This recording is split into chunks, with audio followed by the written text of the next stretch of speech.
Thank you, Congressman Loebsack. Thank you. I'm so honored to have your support and your endorsement. I remember that Brews and Barbecue event when I was first contemplating all of the things we would have to do if I was going to pursue the presidency. And of course, part of what you do is go get known in Iowa. And it's gone pretty well for us to go get known in Iowa. And they told us, one of the first opportunities, there's this event. So what's it like? So, well, you go to this big, beautiful barn outside Iowa City. There's going to be beer, there's going to be barbecue, and it's going to be full of Democrats wanting to make sure that we continue to have good people going to Washington. I thought, that's my kind of party building. I love this. I like how you do it. And since then, have enjoyed getting to know you. Am thankful to you and Terry both for your friendship, for your encouragement, and now for your support. Iowa is fortunate to have had Congressman Loebsack serving, putting the country over politics and getting stuff done.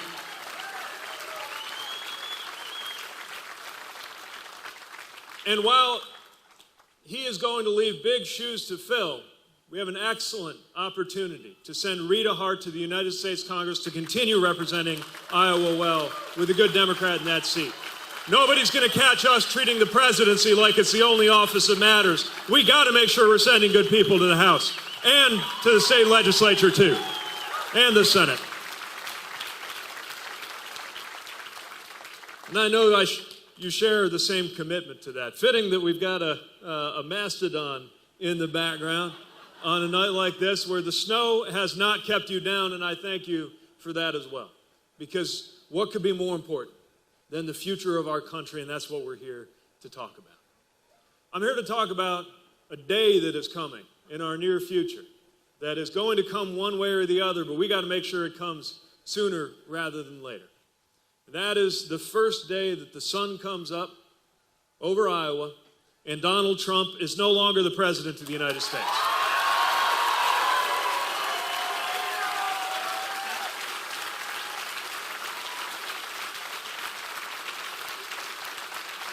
Are we ready for that day?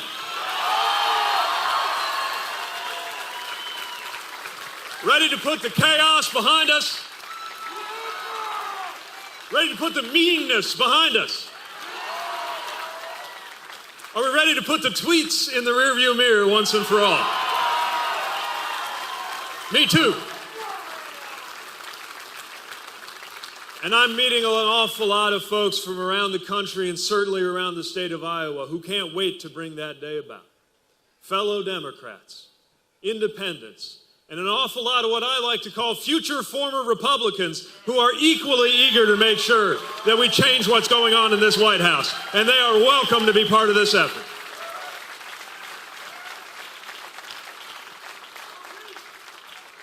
But here's the thing. If you really picture that day, if you form that image in your mind and visualize what it'll be like, it's a reminder that that is not the day that our work is done. That is the day that our work begins. Because on that day, we're going to need the president more than ever. We're going to need the White House and the right values to be in the White House more than ever. Think about it. The sun's coming up that day over a country that'll be even more divided than we are today. Even more torn up over politics. Even more exhausted from fighting than we are right now. That means we're going to need a president capable of unifying the American people and determined to use the powers of the office to help do that. And at the same time, something else will be true, which is what our country will be up against. The issues that have brought us to this point will be as urgent as ever. They're not going to take a break during the impeachment process or during the election process.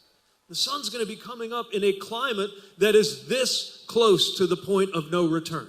And that's going to be crying out for action. The sun will be coming up over an economy where one job is not enough, no matter how good the stock market is looking. That's going to be crying out for action. Sun's going to be coming up over schools where kids are learning active shooter drills before they are old enough to learn how to read. So we're going to need a president who is capable of dealing with those kinds of issues, rising to meet them with urgent, bold action, and do it in a way that's actually going to have us more unified, ready to galvanize and not polarize an American majority that insists on that kind of action. And that's why we have a presidency. So the reason that I am asking you to caucus for me 3 weeks from tomorrow is because I believe the presidency has a purpose. And the purpose of the presidency is not the glorification of the president. It is the unification and empowerment of the American people to do big things and come together as we get it done. That's why I'm running for president. That's why I need your help.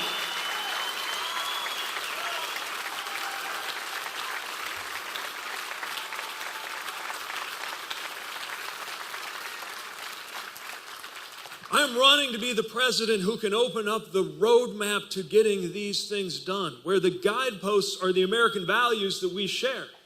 Values that don't belong to one party, but could lead us in a progressive direction if we pay attention to what those values require of us. And a lot of those values I've been thinking about, and I think we all have the last couple weeks, have to do with love of country, patriotism, and security, honoring service, honoring troops, and doing it in a way that's actually true to our deepest values. But there's a lot more to that than the chest-thumping militarism of a president who thinks throwing himself a military parade or pardoning war criminals makes you pro-American.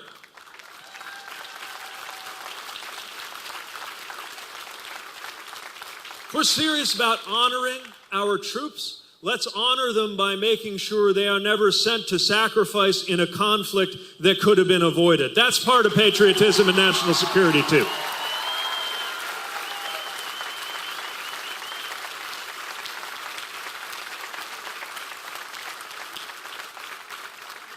If we're serious about honoring that flag, then let's remember that part of what it stands for is a country known to keep its word. That our lives depend on our allies and our adversaries knowing that we are a country that keeps its word. And when I am your commander-in-chief, no one will ever question whether it is a good bet to bet your life on the credibility of the United States of America. That is a matter of security.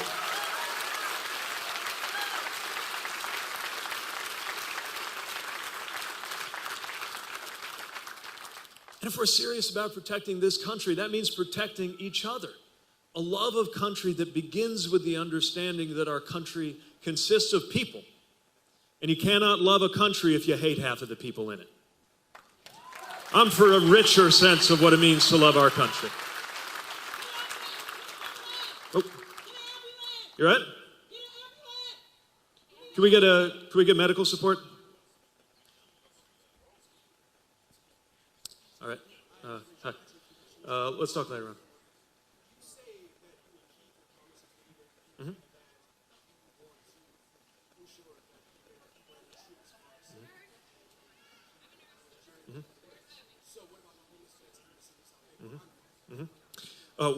As you know, we have now been able to file for functional zero in veterans homelessness in South Bend.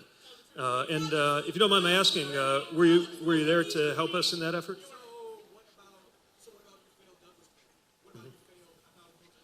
Sorry, were you?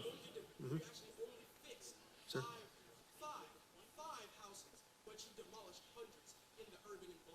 I think your facts are a little wrong, so I'd love a chance to talk with you about it, but I'd like for us to talk about it respectfully. Can we agree that we can talk about this respectfully? I'm just troubled because you're citing information that's factually incorrect. Yeah.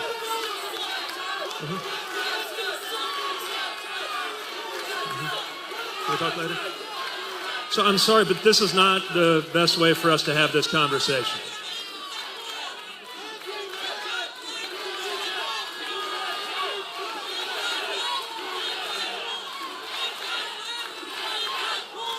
I'm sorry.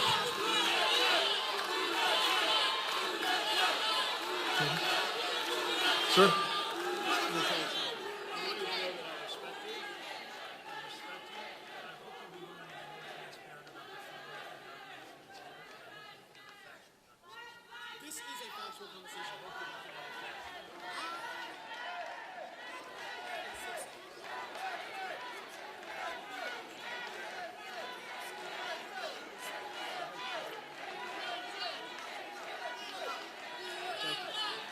Thank you.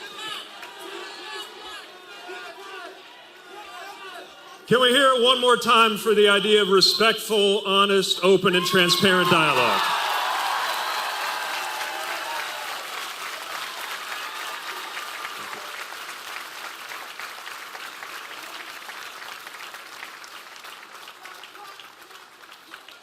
And let's talk about what we're up against as a country, because these problems are real. The problems that we have faced in our community are real. The problems that we face in this country are real. And we can't wave them away. We can't pretend they're not real. And we can't pretend that we're going to get over them without painful conversations the way we do in a family. But I believe this is a family, and we owe one another the love and respect that family members pay, especially when we are in pain, especially when we don't see things the same way. It's the kind of country that we are. It's the kind of country that we seek to be. And we need to remember that what is on the line now is the ability for us to deal with these issues. It's not going to happen overnight. But it's also not going to happen if we cannot look one another in the eye and speak truth. And if we cannot hear one another and hear one another's truth.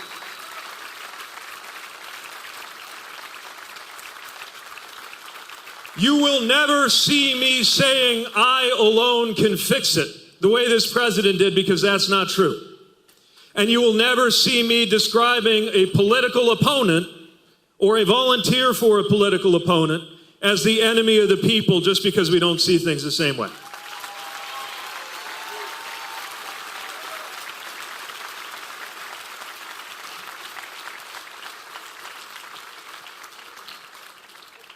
Think about what our country is up against, spiritually, morally, and in terms of our security. And this isn't just a question of what's happening overseas. This is a question of what's happening right here at home. National security starts at home. That's why we got to do something about the epidemic of gun violence. If we mean business when it comes to protecting each other, that starts with making sure the Second Amendment can no longer be turned into an excuse to do nothing at all when it comes to gun violence.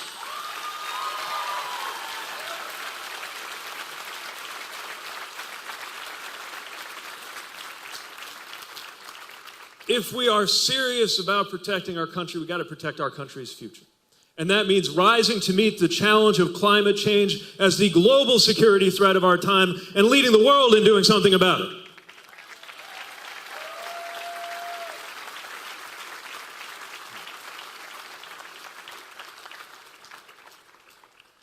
Let's look at the values that they are using to try to tell people they don't belong.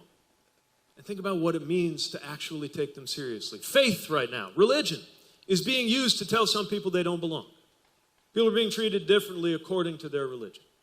Some people are even being told that being religious requires you to be part of a certain political party. Let's send the message once and for all that God does not belong to a political party in the United States of America.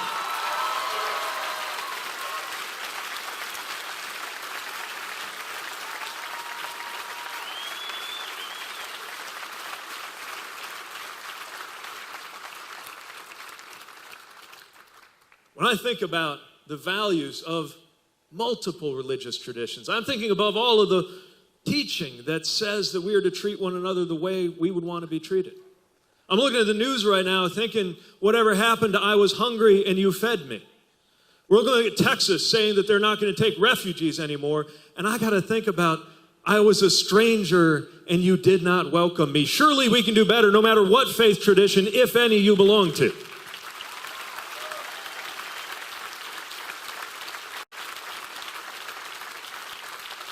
And we can offer those who are guided by religious values a choice, even while upholding the bedrock principle of the American Constitution, that this country belongs to people of every religion and of no religion equally.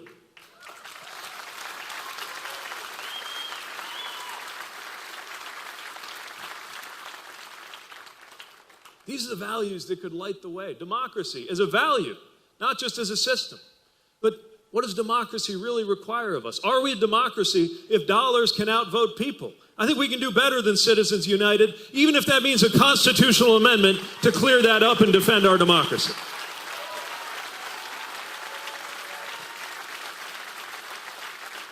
How about a democracy where voters choose politicians instead of districts drawn by politicians picking out their voters? How about we reform that and become more of a democracy?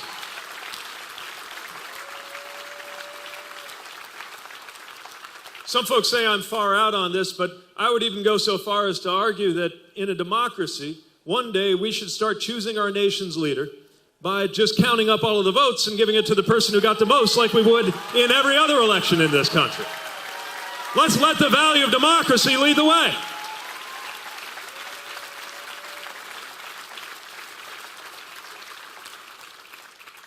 These are the values that could show the way forward. And I'm thinking in particular about the value of freedom, American freedom.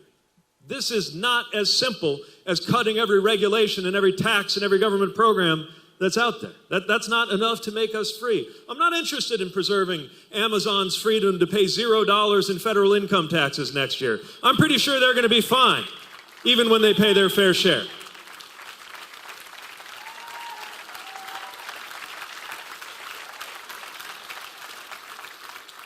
I'm talking about the freedom to live a life of our choosing.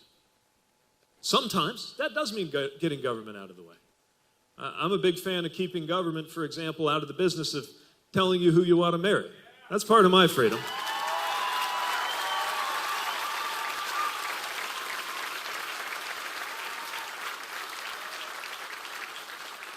Let's make sure we're keeping government out of the business of dictating to women what their reproductive health care choices ought to be.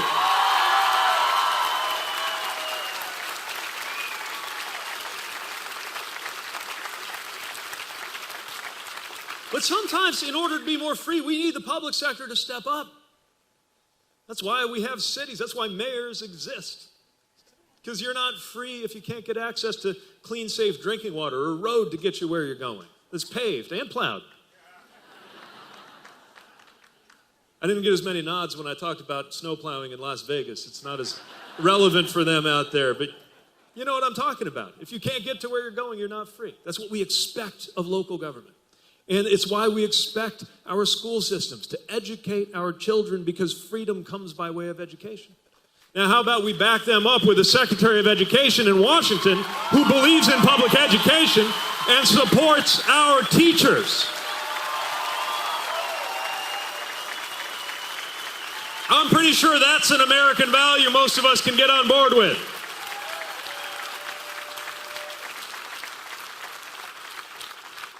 And yes, the time has come to make sure the public sector steps up to deliver answers on health care, because you're not free if you don't have it. That's why we need to offer Medicare for all who want it, while preserving your freedom to decide whether you want it, because I think you're going to make the right choice for yourself and for your family.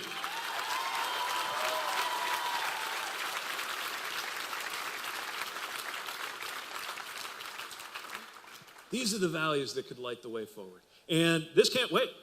This is not something that can wait for 10 years. It's not something that can wait for 4 years. We've got to act now. We can't wait to do something about the climate, because if the scientific deadline is 2030, that means the political deadline is 2020. So we're going to need a president who actually believes in climate science now in order to hit any of those goals by 2030. It can't wait.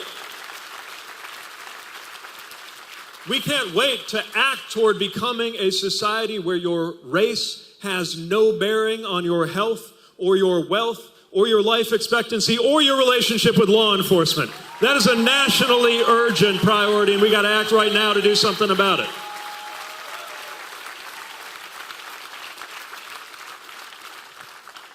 And with millions of lives on the line in the rise of deaths from despair, we can't wait to take the very same energy and openness that we bring to talking about and dealing with physical medical issues, and finally do the same for mental health and addiction. We can save 1 million lives over the next decade if we cut deaths from despair in half. This can't wait.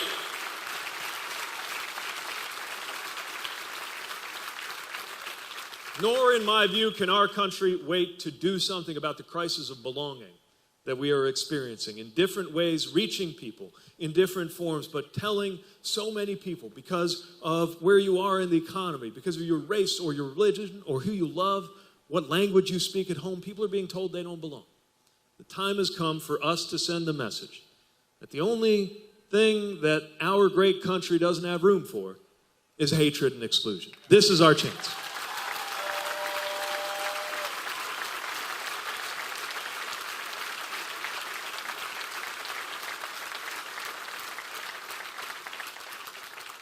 Now, our crowds have gotten a little bit bigger since I first turned up at that Brews and Barbecue event, but I still don't think it's ever too big of a room to have some kind of conversation. And so we've gathered up questions from folks on their way in, and I'd like you to invite someone who's going to be your voice and help guide our conversation with the famous fishbowl. Please welcome Sophia Burnett from our team to come join.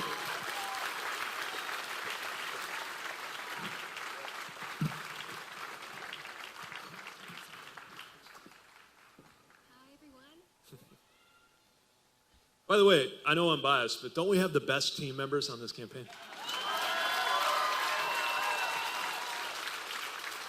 All right, ready? All right. Stance on Medicare and Social Security. Great question. Wanda, are you here? Hello, thanks for coming. So, first of all, when it comes to Medicare and Social Security, I think we ought to stop using the word entitlement, because this is something that we paid for. It is a promise, not an entitlement, and that's why it's got to be preserved. So with Medicare, that means making sure that we shore up and strengthen Medicare, not do anything that could undercut it. And when I'm talking about expanding it so more people can participate, I'm also talking about expanding the strength and the purchasing power. Medicare ought to be empowered, for example, to negotiate with pharmaceutical companies on drug prices. That would benefit the whole country, and it would benefit Medicare. Yes, and we got to make sure that folks aren't falling through the cracks like that. And when it comes to Social Security, here's the thing. Again, I'm going to be a little selfish here. I want to make sure the trust fund is in good shape in the 2050s, because that's when I expect to be drawing from. And we can do that. Don't listen to folks who say we have to cut benefits because otherwise there's no way Social Security is going to go bankrupt. Not if we're willing to raise revenue. If we raise the cap so that income over $250,000 is also paying in, that move alone will go most of the way to keep it solvent with no cuts in benefits. By the way, this is one of an awful lot of promises that this president has broken. Because he was saying he wasn't going to do anything to harm Social Security and Medicare, and then we saw the budgets, and the reverse was the case. I view this as part of how America keeps a promise and part of what keeps America strong, and I will protect both of those programs as president.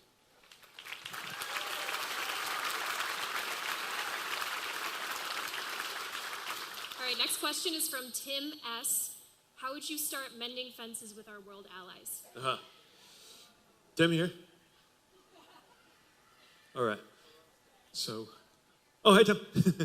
So, the first foreign policy project that is going to be needed for the new president, the first priority, has to involve restoring the credibility of the United States. And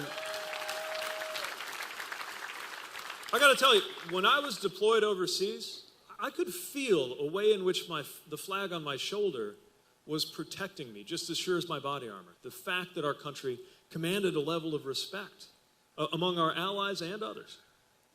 And we have got to act to earn that respect. To be honest, it's going to take more than one presidency to get all the way to where we need to be. But that is exactly why we got to begin on day one. We have to be seen to uphold the values that we share. Remember, our allies aren't just our allies because of affection. They're allies because we share values. We share values that are universal, even if some governments around the world don't respect them. But that's exactly why we got to be practicing what we preach. How can we be lifting up human rights, democracy, and freedom of the press if our own president echoes dictators talking about the enemy of the people when somebody writes an unfriendly article? We got to practice what we preach. What we do at home impacts our alliances. That's one. But the other thing is, this is a moment when the world, I believe, needs America more than ever. Now, it can't be just any America.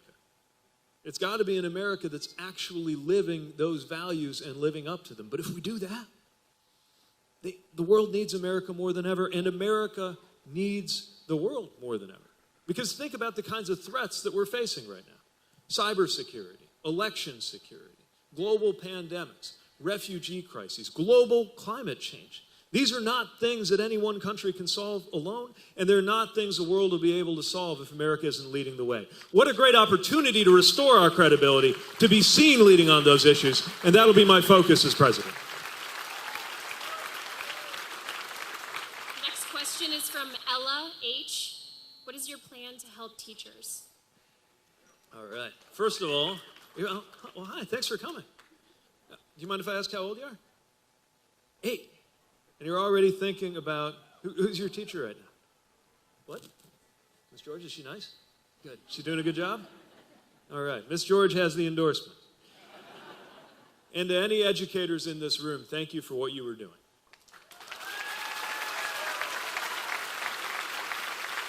Now, I married a teacher, but I'm not just saying this because I married a teacher. But let me tell you, I get an education about education every time I come home. And what I've seen Chasten do after hours, calling parents, taking on responsibility not only for a child's education, but for a child's growth and development and well-being, it is extraordinary how committed teachers are to their kids. They want you to succeed and thrive. But it's getting harder to do their job. Did you know sometimes teachers have to pay for the classroom supplies that you have themselves? She's nodding. She's 8 years old. She knows about this problem. Making a Target run because there aren't the funds for the school to do it. So teachers take it upon themselves. One thing we ought to do is pay teachers more because that would be a good way to show our appreciation.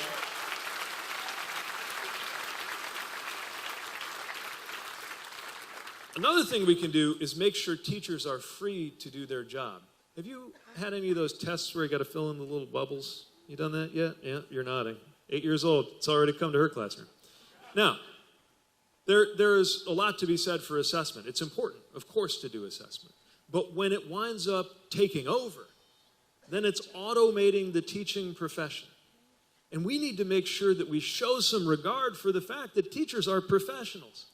And make sure that from assessment to professional development, we honor that job.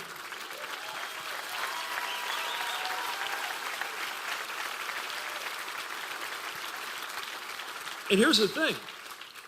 Education is going to keep changing because by the time you're my age, by the time you're getting ready to run for president, a lot of things will have changed. So we need to make sure that your teachers are able to support you with new kinds of learning.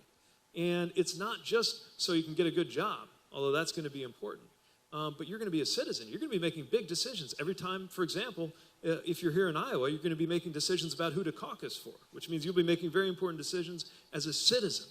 We're not just educating workers, we're educating citizens. That's why humanities and civics are not luxuries. They stand right along STEM as futures priorities. And thanks for supporting your teacher. That's great. Tell her I said hi, please, okay? All right. All right, next question is from Eric S. As we think about inclusion and uniting the country, how do you bring your core values every day to the campaign? Oh, great question. Eric? Hey, all right. So if you can see Eric, give another wave. Eric's wearing one of my favorite, on that fashionable shirt he's wearing, we call them the rules of the road. They're the values that animate my campaign. They're the values that will animate my administration, too.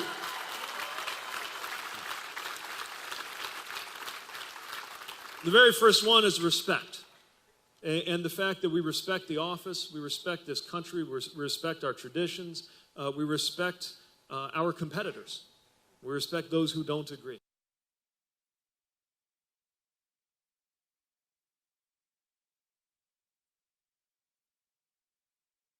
One that's very important is belonging. We talked a little bit about it earlier.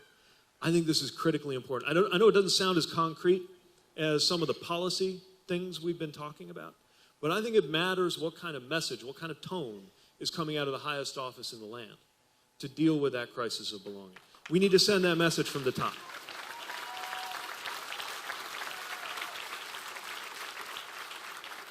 Anyone who has ever been made to feel that they don't fit, that they're just taking up space, needs to know that none other than the President of the United States is in their corner. And we're going to find ways to get that message across, just as we have in this campaign. There's one more that's on there. It's at the bottom of the list, but it's really important to me, which is joy. And I know it can be an odd word to use in the context of presidential politics in the year 2020.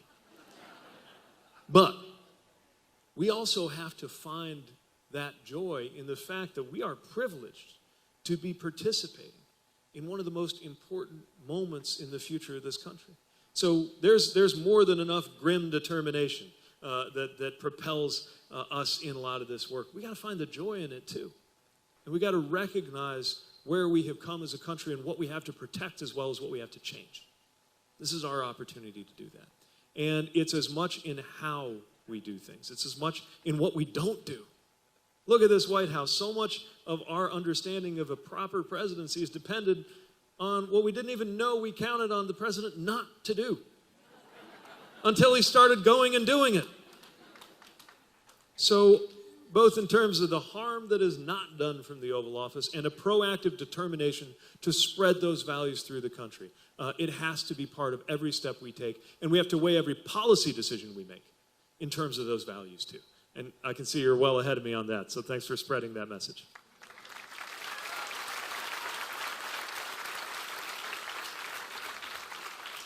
All right, next question is from Mike M. What is your position on net neutrality?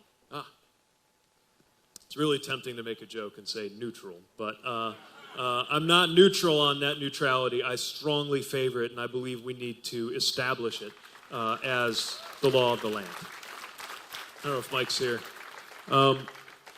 This is really important because, look, when the internet first got going, it was this frail flower. We weren't quite sure where it was going to go. And so a lot of it was kind of left alone. But now we need to make sure, as a democracy, that we take steps to make sure the internet remains free and fair. Net neutrality sounds very technical, but it's the idea that a company, an internet service provider, for example, cannot control what information you have access to based on their interests. And given that we experience not just entertainment, not just the economy, but our democracy itself, so much online now, it is critically important that that be a space that cannot be manipulated in those ways. One of many ways in which we need to act to make sure that our digital space is as democratic as we seek the rest of the country to be, and net neutrality is a big part of how we do it. So we will restore it when I'm president. Okay, this next question is from GGW. What is your plan for mental health care for all? All right. Gigi? Hi. So, once again, this has to be something that we're prepared to talk about and act on the same we do every other medical issue. Let's do this. If you or someone you love or someone you work with has been impacted by serious mental illness or an addiction issue, go ahead and raise your hand. So that's most of the folks in this room. So we can stop talking about it like it's a specialty issue that only affects a handful of people. This is every community, every family, every workplace.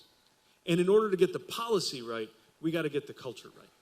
And getting the culture right means talking about it openly. But that has a lot of specific policy implications, like making sure that we put teeth in the rules that say insurance has to cover mental health conditions just as effectively as it does physical.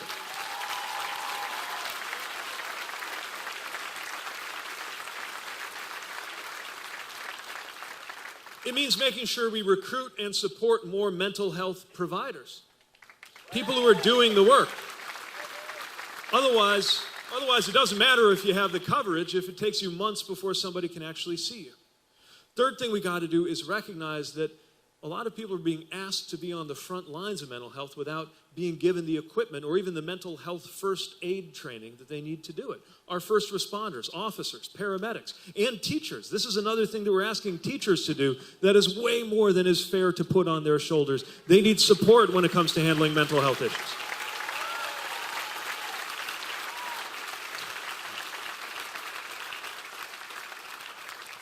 We got to make sure reimbursement rates reflect this so that there is compensation to encourage more people to go into the field.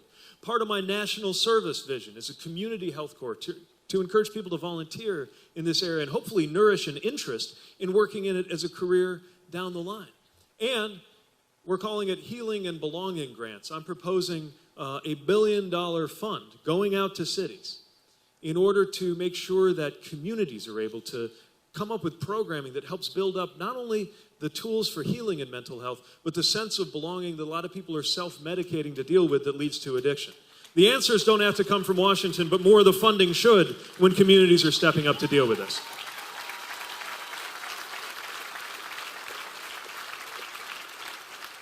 If we get this right, it will be as okay to talk about a struggle with bipolar disorder as it is to talk about having a hip surgery coming up. And it'll be as normal to get an emotional health checkup as it is to get a physical. If we get that done, then we will be the kind of country we need to be on mental health. And thank you for lifting up the issue.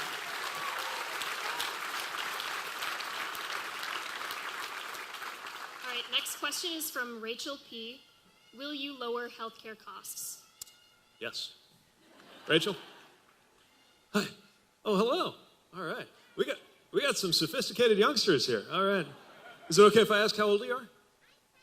You're 10 years old, and you're already thinking about healthcare costs. Well, hopefully we can have it sorted out by the time you are an adult, because costs are way too high. And I'm glad you asked that, because good. Well, your parents are giving you good insight. What's that? Plus the commercials did. All right. Well, good.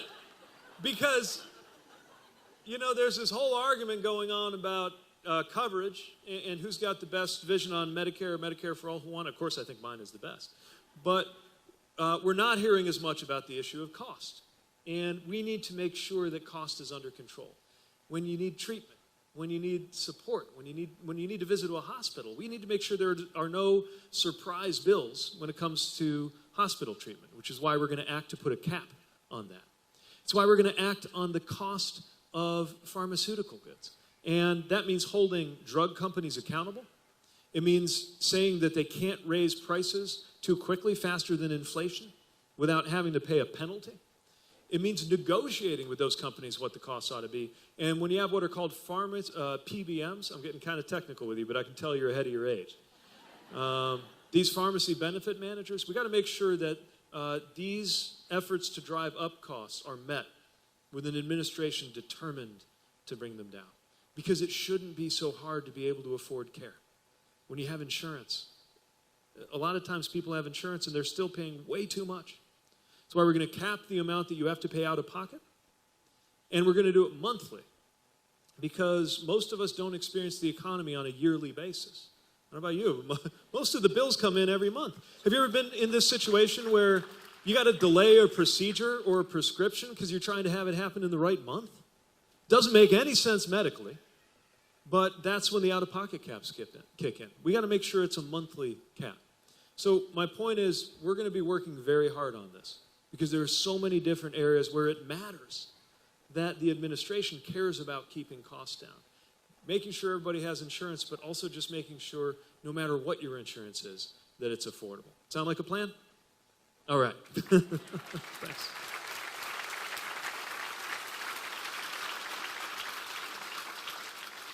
Okay, last question is from Sean G. How does your faith inform your approach to the campaign? Sean, you here?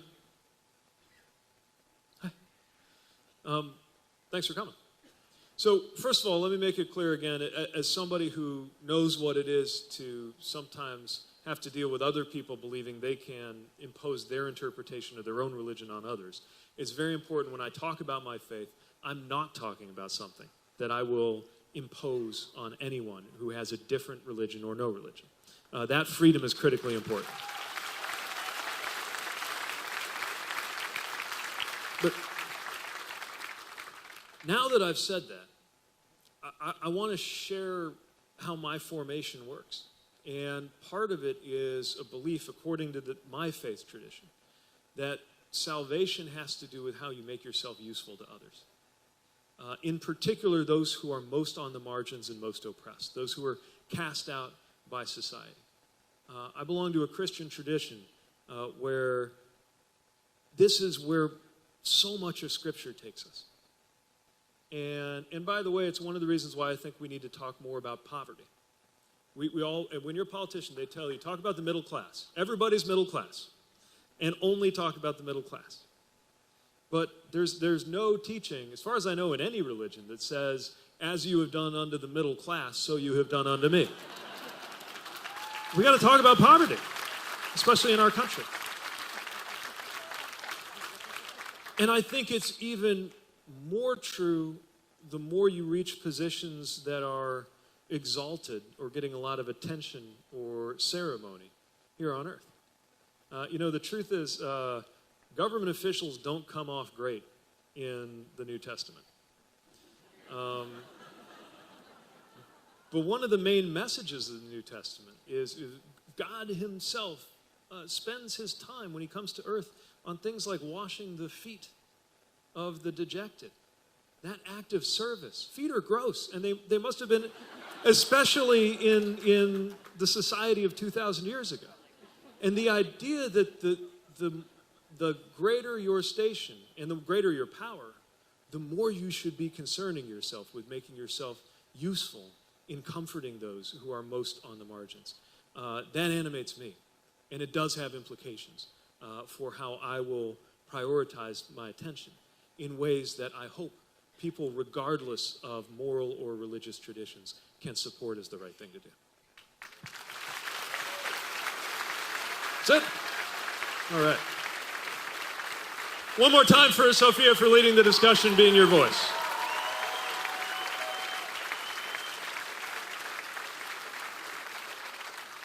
And now I have something to ask of you. First of all, the obvious, I'm really hoping that you will be willing to caucus for me 3 weeks from tomorrow.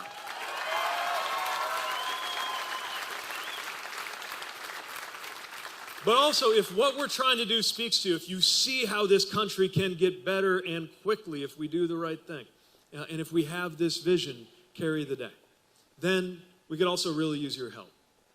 I'm asking you to reach out to people in your life who may be this close to switching the whole thing off. Because when you watch the news, it's exhausting, right?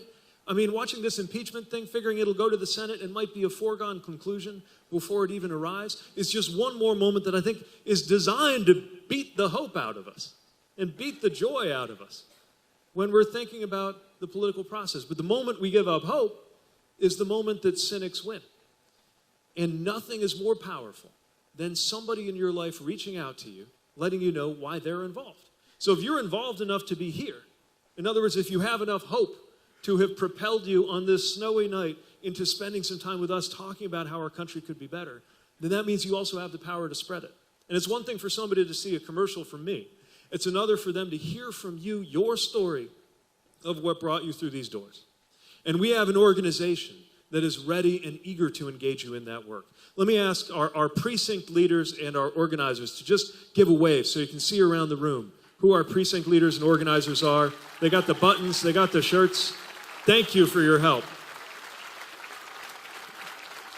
They would be delighted to talk with you, even if you've never been anywhere near the caucus process, or if you're a veteran of this process. They would be delighted to engage you in how to make sure that we are building the strongest possible organization to reach out and invite others to be part of this. This is our chance.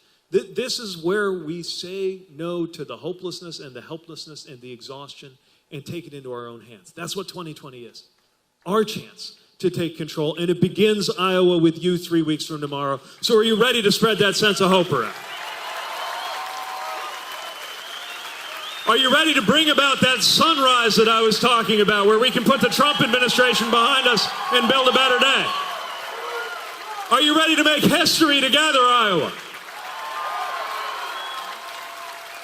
Iowa, I believe you are going to make me the nominee and the next president of the United States, and I will work every day to make you proud if you do. Thank you for being here. Stay involved, and I will see you on the campaign trail. Thank you.